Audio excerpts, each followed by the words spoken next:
লাউ চিংড়ি, চালকুমড়ো চিংড়ি কে কে ভালোবাসেন বলুন তো। তো hello friends, welcome to my channel. কেমন আছেন সবাই? আশা করি ভালোই আছেন। আজ আমি চালকুমড় দিয়ে চিংড়ি মাছ দিয়ে চালকুমড় বানাবো।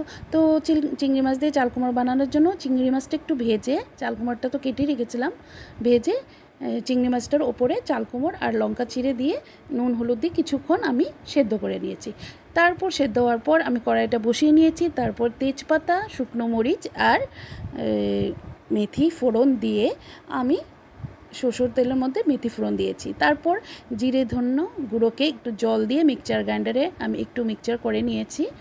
তারপরে এই নুন তো দিয়েছি আগে, এখন হলদি গুঁড়ো দিব আর আন্দাজ মতো নুন দেব।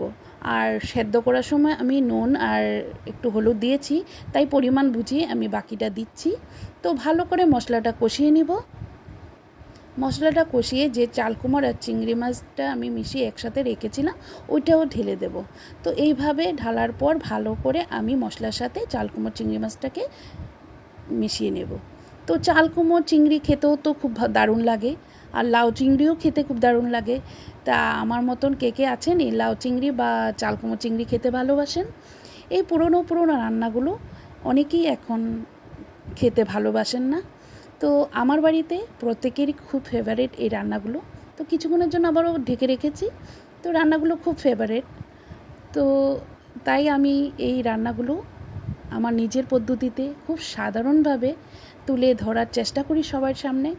তো জানি না কার কেমন লাগে আমার রান্নাগুলো।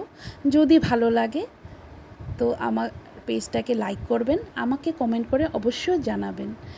এইভাবে আমার পেজের পাশে থাকবেন। এই সাধারণ রান্নাগুলো কোথায় জানি না এখন হারিয়ে গেছে।